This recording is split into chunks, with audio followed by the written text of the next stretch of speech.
The ocean holds many mysteries, but few stir the imagination like sharks. Powerful, swift, and often misunderstood, these creatures inspire both awe and fear. Shark attacks, though rare, fuel legends of danger lurking beneath the waves. Yet most encounters are accidents. Sharks don't hunt humans, they simply make mistakes. Despite their fearsome reputation, they are essential to the ocean's balance, keeping marine life in check. Rather than fearing these apex predators, we should respect them, learning to coexist with one of nature's most remarkable survivors. Here are 6 stories.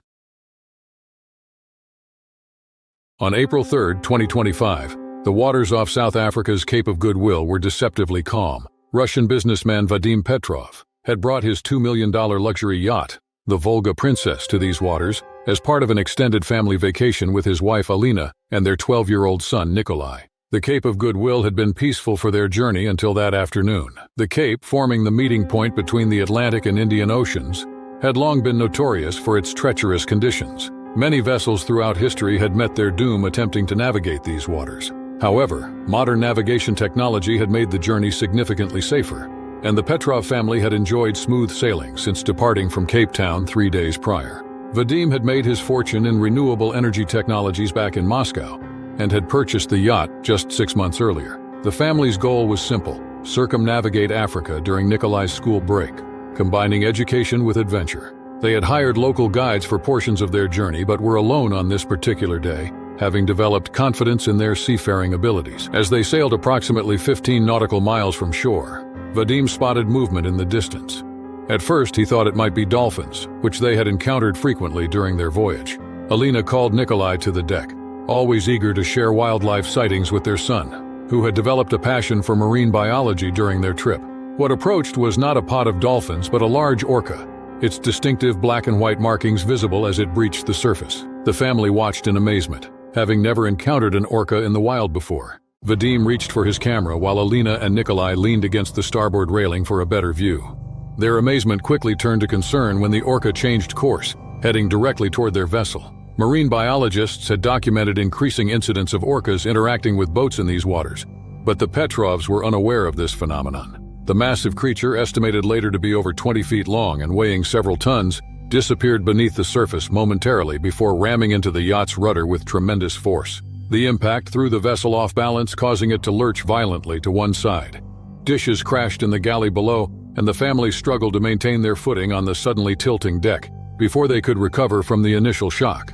A second orca, previously unnoticed and likely part of the same pod, struck the hull with an even greater force. The second impact created a jarring jolt that sent both Alina and Nikolai tumbling over the railing and into the cold Atlantic waters. Vadim shouted in panic as he watched his family plunge into the ocean. Without hesitation, he grabbed 2 life vests and jumped in after them. The water was a frigid 55 degrees Fahrenheit, immediately sapping warmth from their bodies. Vadim reached Nikolai first, helping the frightened boy into a life vest while scanning the churning waters for his wife. He spotted Alina about 20 yards away, struggling to stay afloat as one of the orcas circled her. Swimming with desperate strokes, Vadim pushed through the water toward his wife. The orca made another pass, this time brushing against Alina with enough force to submerge her momentarily. When she resurfaced, she was visibly injured, blood staining the water around her legs where the orca's rough skin had scraped her. Vadim reached her side, helping her into the remaining life vest while keeping a terrified eye on the circling predators. The yacht, though damaged, remained afloat, but Vadim realized they couldn't risk trying to climb back aboard with the aggressive orcas still present. Instead, he guided his family toward the vessel's emergency lifeboat, which had been partially deployed during the impact. With tremendous effort, Vadim managed to get both Alina and Nikolai into the small craft before pulling himself aboard. Alina's injuries, while not life-threatening, consisted of deep abrasions along both legs requiring immediate attention. Vadim used the first aid kit to clean and bandage her wounds as best he could, while Nikolai, despite his young age, worked to deploy the lifeboat's emergency beacon. For the next 3 hours, the family huddled together in the lifeboat, watching in disbelief as the orcas continued to ram their yacht. The vessel, built with multiple watertight compartments, managed to stay afloat despite sustaining significant damage. Throughout their ordeal, Vadim maintained contact with emergency services via the lifeboat's radio, providing updates on their position and condition. As dusk approached, the South African Maritime Safety Authority dispatched a rescue vessel from Cape Town. By this time, the orcas had finally disappeared into the depths, having lost interest in the disabled yacht. The rescue team located the Petrov family using the emergency beacon signal, finding them cold and shaken but alive. Medical personnel immediately attended to Alina's injuries upon their arrival at Cape Town Harbor, determining that while she would need several stitches and would carry scars from the encounter, she had avoided any critical damage to muscles or tendons. Marine biologists who interviewed the family afterward explained that such orca behavior, while increasingly documented in certain regions, remained mysterious, with theories ranging from playful curiosity to territorial defense. The Petrov family's $2 million yacht was later recovered, but deemed beyond economic repair. Insurance investigators documented extensive damage to the hull, rudder system, and internal mechanics. The incident contributed to ongoing discussions among maritime authorities about issuing advisories regarding orca activities in the region. 6 months after the incident, with physical wounds healed, but memories still vivid, Vadim Petrov published an account of their experience in a Russian sailing magazine. Rather than expressing bitterness about their loss, the article reflected on humanity's place in the natural world and the unpredictability of wild animal encounters. Nikolai, perhaps most affected by the event, redirected his interest in marine biology, specifically toward the study of orca behavior, determined to better understand the creatures that had so dramatically altered his family's journey. In August 2017, the waters surrounding Cape Town, South Africa, were particularly active with marine life due to an unusual upwelling that had brought nutrient-rich cold water to the surface.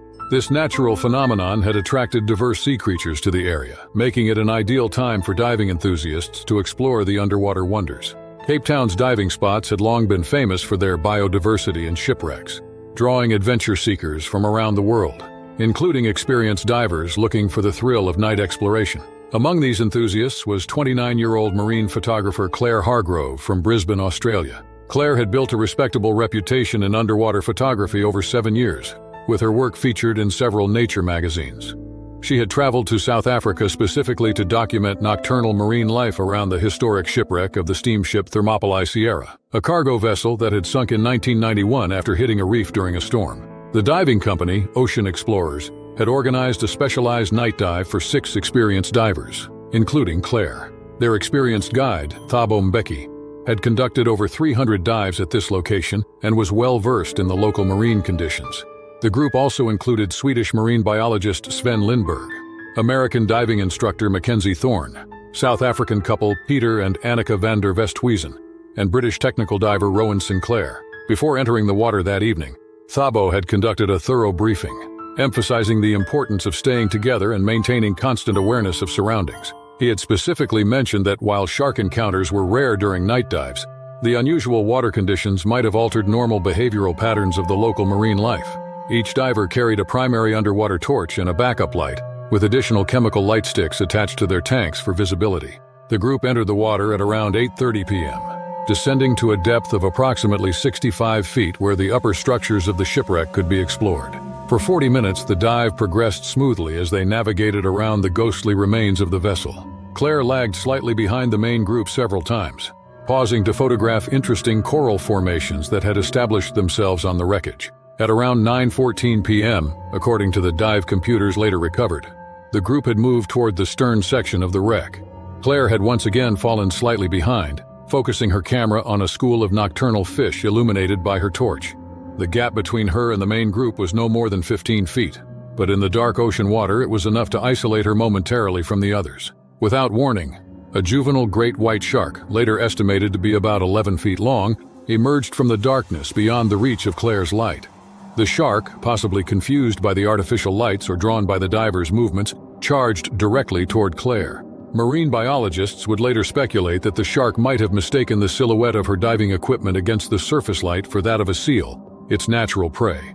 The shark struck with tremendous force, biting into Claire's right leg just below the knee. The impact sent her spinning through the water, causing her to lose grip on both her camera and primary torch. The other divers, alerted by the sudden commotion and the beam of Claire's falling torch dancing erratically through the water, turned to witness the horrifying scene. Thabo immediately signaled for the group to cluster together, creating a larger, more intimidating presence in the water. Meanwhile, Claire, despite the shock and pain, had managed to maintain enough composure to remember her emergency training. Rather than panicking and thrashing, behaviors that might trigger a predatory response, She struck the shark's sensitive nose area with her diving knife that she had managed to unsheath from her ankle. The shark, perhaps startled by the unexpected retaliation, or confused by the sudden increase in activity as the other divers rushed toward the scene, released its grip and disappeared back into the darkness. The entire attack had lasted less than 10 seconds, but had caused severe damage to Claire's leg, tearing through her wetsuit and leaving deep lacerations across her calf and shin. Sven and Thabo quickly moved to Claire's side, with Sven applying pressure to the wound while Thabo signaled for an emergency ascent. The group's training proved invaluable as they executed a controlled but urgent return to the surface, carefully managing Claire's ascent rate to avoid decompression sickness despite the emergency. Upon reaching the surface, the team on the dive boat, alerted by the premature return of Bubbles, was already prepared for an emergency. They hauled Claire aboard first, immediately applying a tourniquet and administering first aid. The boat captain, Hendrik Botha, radioed for emergency medical services while speeding back to the harbor at maximum velocity. An ambulance was waiting at the dock when they arrived 23 minutes later. Claire was rushed to a nearby hospital where a surgical team specializing in trauma was standing by. The operation lasted over 5 hours as surgeons worked to repair severed blood vessels, damaged muscles, and torn ligaments. While recovering in the hospital, Claire learned that she had been extremely fortunate. The shark's bite had missed her main arteries by millimeters, and the quick response from her diving companions had prevented potentially fatal blood loss. Marine conservation experts who interviewed Claire explained that great white sharks rarely attack humans deliberately, and this encounter was likely a case of mistaken identity facilitated by the low visibility conditions. Claire's recovery took almost a year of intensive physical therapy, but she eventually regained 90% functionality in her injured leg. Rather than deterring her from diving, the experience channeled her professional focus toward shark conservation. 6 months after the attack, she launched a photography project titled Misunderstood Predators, aimed at educating the public about shark behavior and the importance of these apex predators in marine ecosystems. The incident led ocean explorers to implement additional safety protocols for night dives, including reducing group sizes, requiring additional safety divers, and restricting photography activities to designated areas where divers could remain in closer proximity to their guides. Claire's experience became a powerful teaching case in diving safety courses across South Africa, emphasizing the unpredictability of wild animal encounters and the value of proper emergency response training. It was November 2010, and False Bay near Cape Town, South Africa, was experiencing an unusually warm spell for the early summer season. The water temperature had risen to nearly 70 degrees Fahrenheit, drawing more beachgoers than typical for that time of year. False Bay had long been recognized as one of the world's prime great white shark habitats, with Seal Island at its center hosting a large colony of Cape fur seals that attracted the ocean's apex predators. Despite this known presence, shark attacks in the area remained statistically rare, with the local authorities maintaining shark spotters at popular beaches as a precautionary measure. On the morning of November 12th, 41-year-old Brian Thaxton Walker, an American expatriate who had relocated to South Africa 5 years earlier to pursue his passion for ocean sports, arrived at Muizenberg Beach on the western shore of False Bay. The beach was popular among surfers for its consistent waves and relatively shallow waters. Brian had become a respected figure in the local bodyboarding community, known for his skillful navigation of the breaks and his willingness to mentor newcomers to the sport. Brian worked as a digital marketing consultant, which allowed him the flexibility to schedule his workday around optimal wave conditions. That particular Friday morning, he had decided to take advantage of the reported excellent swells before heading to a client meeting in the afternoon. He had arrived at the beach shortly after 7 a.m., greeting several regular surfers he knew, including Thembisa Nkosi, a local surf instructor, and Australian tourist Lachlan McGregor, who had been surfing the spot all week while on vacation. The shark spotters stationed at their elevated position on the mountainside overlooking the beach had raised the green flag, indicating good visibility conditions and no sharks spotted. Brian checked this, as was his habit, before heading into the water. He had bodyboarded at this location hundreds of times and was well versed in the local safety protocols. After about 40 minutes in the water, Brian had paddled slightly farther from the main group of surfers, positioning himself to catch the larger sets breaking over a deeper section. According to Thembisa, who later recounted the events to authorities, there had been no warning signs or unusual activity in the water prior to the incident. The attack occurred just after 8:15 a.m., when Brian was approximately 100 yards from shore. Lachlan McGregor, who was paddling back out after riding a wave, reported seeing a massive dark shape moving rapidly beneath the surface toward Brian's position. Before he could shout a warning, a great white shark estimated to be 15 feet in length breached the surface directly beneath Brian's bodyboard. The force of the initial strike launched both Brian and his bodyboard into the air, before he fell back into the churning, suddenly blood-tinged water. The sound of the impact and Brian's brief cry alerted nearby surfers, who turned to witness the shark's massive tail thrashing at the surface as it disappeared with Brian beneath the waves. Thembisa immediately paddled toward shore, shouting for the beach's lifeguards to raise the alarm, while Lachlan and two other surfers, local residents Werner Botha and Peter Janssen, courageously paddled toward the attack site. By the time they reached the area, approximately 30 seconds after the initial strike, there was no sign of Brian. Only his damaged bodyboard remained, floating upside down with a 16-inch section missing from one side where the shark's teeth had sheared through the polyethylene core. The surrounding water was discolored with blood, spreading in the current. Despite the obvious danger, the three men remained in the area for several minutes, scanning the surface for any sign of Brian while lifeguards launched a rescue boat from shore. The shark spotters, who had not detected the shark's approach due to its deep position and rapid movement, immediately raised the black flag, signaling a confirmed shark sighting, and sounded the evacuation alarm for other water users. The rescue team dispatched vessels and a helicopter within 15 minutes of the attack. The search operation expanded throughout the day, with police divers joining the effort by mid-afternoon. Despite an extensive search covering several square miles of the bay, Brian's body was never recovered, leading authorities to conclude that the great white had taken him into deeper waters. The forensic marine biologist who investigated the incident, Dr. Imani Okiki from the Cape Town Marine Institute, explained that the attack bore the hallmarks of a great white's investigative bite rather than predatory feeding behavior. In such cases, the shark, curious about an unfamiliar object in its environment, uses its mouth, the only appendage available for tactile investigation, to determine whether the object is suitable prey. Unfortunately, even a single investigative bite from a great white is often fatal, due to the tremendous force and resulting trauma. The attack sent shockwaves through the local surfing community, where Brian had been a familiar and well-liked figure. Memorial services were held at Muizenberg Beach 1 week after the incident, with over 200 surfers and bodyboarders paddling out beyond the breakers to form a circle in Brian's memory, a traditional surfer's tribute to a fallen comrade. In the aftermath of the tragedy, local authorities temporarily closed nearby beaches and increased shark spotting efforts. The incident prompted renewed discussions about shark safety measures, including the potential deployment of electromagnetic shark deterrent systems along popular beaches. Brian's younger sister, Melissa Walker, traveled from Boston to collect his belongings and work with local officials. Rather than advocating for culling or hunting the shark responsible, she established the Brian Walker Ocean Safety Foundation, which continued to fund research into non-lethal shark deterrent technologies and education programs for water sports enthusiasts. The great white responsible for the attack was never identified, though shark researchers noted an unusually large female had been tagged in the area 3 months earlier and might have returned to False Bay's waters. The shark spotting program, already considered among the world's most advanced, was further refined based on the lessons learned from this incident, with additional spotting positions established and improved communication systems implemented between spotters and emergency responders. Today, a small bronze plaque affixed to a rock at Muizenberg Beach commemorates Brian Walker's life and his love for the ocean, serving as both a tribute and a subtle reminder of nature's unpredictable power. Local bodyboarders have named a particular break Walker's Point in his memory, ensuring that his presence remains part of the seascape he cherished. The year was 2017. Off the coast of Baja California, Mexico, 25-year-old Alex Torres was deep into a spearfishing expedition. The waters off Baja were known for their rich marine biodiversity, attracting fishermen and divers from all over the world.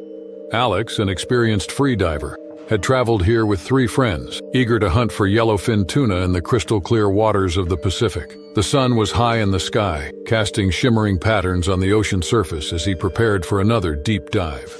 Descending to about 30 feet, Alex moved with calculated ease, scanning the blue for his target. Holding his breath, he spotted a large tuna swimming just within range. With a well-aimed shot, he speared it cleanly. The fish thrashed violently before going still. As he secured his catch and began his ascent, he noticed a sudden shift in the water. A shadow, sleek and fast-moving, cut through the blue. A 10-foot short-fin mako shark had appeared, seemingly from nowhere. It was likely drawn in by the blood of the tuna, its instinct sharp and its hunger piqued. Makos were notorious for their speed and aggression, and this one wasted no time in making its move. Before Alex could react, the shark lunged, its rows of serrated teeth clamping down on his shoulder. A searing pain shot through his body as the force of the attack jerked him backward. The initial shock of the bite sent waves of panic through Alex's body. He had always been aware of the risks that came with spearfishing, but no amount of preparation could have fully equipped him for the raw, primal violence of a shark attack. The water around him turned murky with blood, the deep red contrasting starkly against the otherwise crystal-clear blue. He could feel the immense strength of the predator as it momentarily held him in its grip. Its powerful jaw locked onto his flesh. The moment stretched, every second dragging into what felt like an eternity. His mind raced, searching for a way out of the nightmare unfolding around him. The pain was unlike anything he had ever experienced before, a deep, burning sensation that radiated through his entire body. But he knew he could not allow himself to freeze. His survival depended on his ability to fight back. Panicked, but determined to survive, Alex gripped his spear with his free hand and drove it into the shark's side. The predator recoiled, releasing its grip just enough for him to break free. Blood, his and the tuna's, clouded the water, and he knew he had little time before the mako decided to strike again. His lungs burned as he fought to swim upward, the weight of his injury slowing him. As he struggled, his vision blurred, his body screaming for oxygen. Every muscle in his body was engaged in the desperate attempt to break through the surface. He felt the ominous presence of the shark still circling beneath him, its movements eerily smooth, its dark shape a reminder that his escape was far from guaranteed. The ocean, once a place of solace and adventure, had suddenly turned into an arena of survival where he was at a severe disadvantage. Above, his friends had seen the struggle. From the boat, they shouted his name, scrambling to help as he neared the surface. Just as he reached them, the shark reappeared, circling just below, its dark eyes locked onto him. His friend Diego leaned over, extending a hand, and with a last desperate push, Alex grasped it. They hauled him aboard, his body trembling from the exertion and blood loss. The deck of the boat became a makeshift battlefield, as his friends frantically worked to stop the bleeding. Someone wrapped a towel tightly around his shoulder, applying as much pressure as possible to slow the flow of blood. Diego's hands were stained red as he worked, his face a mask of determination and fear. The reality of the attack had settled in, and the group knew that time was of the essence. They had to get him to medical attention before he lost too much blood. The boat's engine roared to life as they sped toward shore, each wave they hit sending jolts of pain through Alex's battered body. On deck, the full extent of his injury became clear. Deep puncture wounds lined his shoulder, the flesh torn where the shark's teeth had latched on. His wetsuit was shredded, stained crimson. Diego pressed a towel against the wound to slow the bleeding, while another friend radioed for emergency assistance. Alex winced as the pain sharpened, his adrenaline beginning to fade. Every throb of pain served as a reminder of how close he had come to death. His breathing was shallow, his mind foggy from the blood loss. Despite the chaos around him, a part of him was in disbelief that he was still alive. His friends kept talking to him, urging him to stay awake, to focus on their voices and not slip into unconsciousness. The boat ride felt endless, the shoreline too far away, the horizon stretching impossibly distant. Despite the severity of the attack, he remained conscious as they sped back to shore. By the time they reached land, paramedics were waiting. They rushed him to a nearby hospital, where he underwent emergency treatment. The doctors marveled at his survival. Had the bite been just inches lower, it could have severed an artery, ending his life within minutes. The sterile smell of the hospital, the blinding white lights, and the beeping of monitors were a stark contrast to the wild unpredictability of the ocean he had just left behind. Lying in a hospital bed, the events played over and over in his mind. He had survived, but he knew he would never look at the sea the same way again. The attack had taken something from him, his sense of invincibility, his confidence in the water, but it had also given him something in return, a newfound respect for the creatures that ruled the ocean, and a reminder of just how fragile human life truly was. After weeks of recovery, Alex was left with a jagged scar across his shoulder, a permanent reminder of his encounter. Though shaken, he refused to let fear keep him from the ocean. He continued spearfishing, but with a newfound respect for the creatures that lurked in its depths. The attack had been a harsh lesson, one that reaffirmed the ocean's unpredictability and the delicate balance between man and nature. The sea was not his enemy, nor was the shark that had nearly ended his life. It was simply following its instincts, as he had followed his. Though the fear never fully disappeared, He learned to embrace it, using it as a tool rather than a hindrance. He would always carry the memory of that day with him, etched into his body and his mind, a testament to the razor-thin line between survival and tragedy. In the late afternoon of March 2014, the coastal waters off Waipa, a remote town in Queensland, Australia, shimmered under the golden light of the setting sun. Known for its thriving fishing industry and stunning beaches, Waipa attracted locals and tourists alike for various water sports. The region, however, was also home to bull sharks, an aggressive species that thrived in both salt and fresh water. Despite sporadic warnings about shark activity, residents continued to enjoy the ocean, believing attacks were rare. Adrian Cole, a 36-year-old experienced kneeboarder and lifelong water enthusiast, had spent much of his life navigating these waters. That afternoon, he and his 3 friends had taken their boat out to a popular but relatively isolated stretch of coastline known as Albatross Bay. The conditions were perfect: calm water, a gentle breeze, and barely any other boats in sight. Adrian had strapped himself onto his kneeboard, being towed by their small vessel, cutting through the waves effortlessly. As he focused on his movements, he remained unaware of the dark shape lurking beneath him. A bull shark, estimated to be around 10 feet long, had been prowling nearby. These predators were notorious for their unpredictable nature and were known to attack with sudden ferocity. Whether it was the movement of the board or an instinctual reaction, the shark decided to strike. Without warning, the water erupted. The shark lunged from below, clamping its powerful jaws around Adrian's leg. His body jerked violently as the force of the attack nearly yanked him off the kneeboard. He let out a scream, but the rush of wind and water muffled it.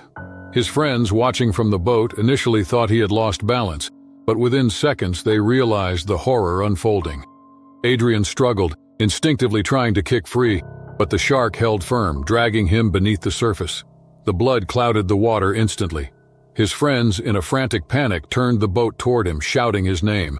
One of them, Owen Mercer, grabbed a rope, ready to throw it as soon as Adrian surfaced.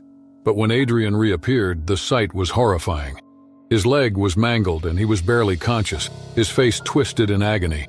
As the shark circled back, likely triggered by the scent of blood, Owen and another friend, Marcus Tate, pulled Adrian toward the boat with desperate urgency.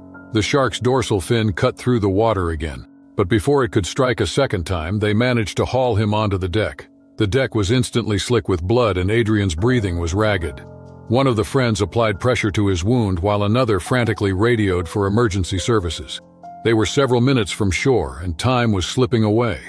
Adrian's face had turned pale, his body shaking from massive blood loss. They did everything they could, pressing towels to the wound, keeping him conscious. But by the time they reached land, paramedics confirmed the worst. Adrian had succumbed to his injuries before they could get him to the hospital. The news spread through the small town rapidly, sending shockwaves through the community. Authorities issued warnings, urging locals to be cautious in the waters, but there was little comfort in their words. The attack was a chilling reminder of how quickly nature could turn. Adrian had been an experienced waterman, but even his skill and knowledge hadn't been enough. In the following weeks, debates erupted about increased shark activity in the region. Some suggested culling efforts, while others insisted on heightened safety measures. But for those who had been on the boat that day, no policy change or warning would erase the memory of watching their friend fight for his life against a force of nature beyond their control. Adrian's family, devastated by his sudden loss, held a memorial service in his honor. His parents, longtime residents of Queensland, spoke of their son's deep love for the ocean, his adventurous spirit, and his unwavering kindness. His younger sister, Emily Cole, struggled to come to terms with the tragedy, questioning how someone so experienced in the water could fall victim to such an attack. She recalled how Adrian had spent his childhood playing in these very waters, never fearing what lay beneath the surface. His absence left an unfilled void in the lives of those who knew him best. The attack led to increased scrutiny of shark behavior in the area. Marine biologists and experts weighed in, discussing the possible reasons for the attack. Some suggested that increased fishing activities in the region had disrupted the sharks' natural hunting patterns, making them more aggressive. Others pointed out that bull sharks, known for their territorial nature, often roamed close to shore, especially during warmer months. There were even debates about whether the rising temperatures due to climate change were affecting shark migration patterns, bringing them into closer contact with humans. Adrian's friends, still grappling with the trauma, recounted every moment of the attack to authorities and journalists. Owen Mercer, who had been closest to the incident, described the helplessness he felt as he watched his friend get dragged under. He had nightmares about the sight of Adrian's blood in the water, the desperate thrashing and the chilling silence that followed once they pulled him onto the boat. Even Marcus Tate, who had managed to help lift Adrian aboard, admitted that he had struggled with overwhelming guilt, wondering if they could have done something differently to save him. In the months that followed, local authorities installed additional safety measures, including increased patrols and monitoring of shark activity. Signs warning about bull shark presence were placed at various beaches, and some residents even took it upon themselves to create local awareness campaigns. However, there was no stopping the ocean from being what it was, a vast, unpredictable domain ruled by creatures that had inhabited it long before humans ever set foot in the water. Years later, Adrian's story remained a cautionary tale among water sports enthusiasts in Queensland. Newcomers to the region often heard about the tragedy from locals, a grim reminder of the ocean's dangers. Yet despite the risks, people continued to enter the water, some taking greater precautions, others believing it would never happen to them. But those who had been there that day, who had seen the raw power of nature firsthand, knew otherwise. The ocean gave much, but it could also take without warning. In the summer of 2013, the Pacific waters off Pine Island, Costa Rica, were teeming with marine life. The island, a remote and uninhabited destination located over 300 miles from the mainland, was a world-renowned diving destination. Its waters were home to vast schools of hammerhead sharks, an attraction for underwater photographers and researchers. The area's rich biodiversity has made it a hotspot for shark tourism, drawing divers hoping to capture the haunting beauty of these majestic creatures. Among them was Daniel Fraser, a 35-year-old wildlife photographer known for his daring expeditions. Having spent over a decade capturing underwater images in some of the world's most treacherous environments, he was no stranger to the unpredictability of nature. He had joined a small group of photographers on a week-long diving trip, hoping to document the famed scalloped hammerhead sharks that migrated through the area.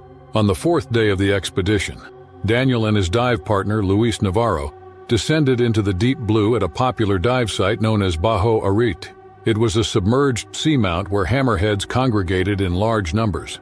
As they hovered near the ocean floor, Daniel marveled at the swirling mass of sharks above him. They moved in coordinated formations, their silhouettes casting shadows against the filtered sunlight from the surface. It was exactly the kind of moment he had traveled thousands of miles to capture.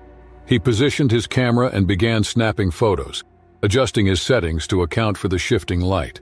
The sharks remained indifferent to his presence, their characteristic hammer-shaped heads swinging side to side as they searched for prey. However, as he moved closer to get a detailed shot, an unexpected disturbance altered the mood of the dive. A sudden shift in current caused Daniel to drift slightly off position, bringing him nearer to the school. His camera strobes flashed as he attempted to regain control. In that moment, one of the hammerheads broke away from the group, turning sharply toward him. The shark's movements were erratic, and it was clear something had unsettled it. Before Daniel could react, the shark lunged, its streamlined body propelling it forward with startling speed. Its serrated teeth clamped down on his calf in a sudden burst of force before immediately releasing. The pain was immediate, a searing sensation that radiated through his leg. Daniel instinctively recoiled, his regulator expelling a cloud of bubbles as he let out a muffled groan. Luis, who had been a few feet away, saw the attack unfold. He rushed to Daniel's side, signaling for an emergency ascent. Blood trailed in the water, a dangerous lure for other predators in the vicinity. They had to get to the surface, fast. Daniel pressed his hand against the wound, trying to slow the bleeding as they ascended. Every movement sent jolts of pain through his leg, but he focused on keeping his breathing steady. The ascent felt agonizingly slow. Finally, they broke through the surface, where the dive boat had already begun moving toward them. The crew wasted no time pulling Daniel aboard. One of the dive guides immediately applied a tourniquet while another radioed for medical assistance. Though the wound was deep, the bite had not severed any major arteries. Still, the risk of infection was high, and they needed to get him back to the mainland as soon as possible. The return journey was tense, with Daniel lying on the deck, his leg wrapped in makeshift bandages. The pain was persistent, but his mind remained sharp. Despite the trauma, he clutched his camera, reviewing the shots he had taken. Miraculously, he had captured the precise moment of the attack. The hammerhead's gaping mouth, its eyes fixated on him just before the bite.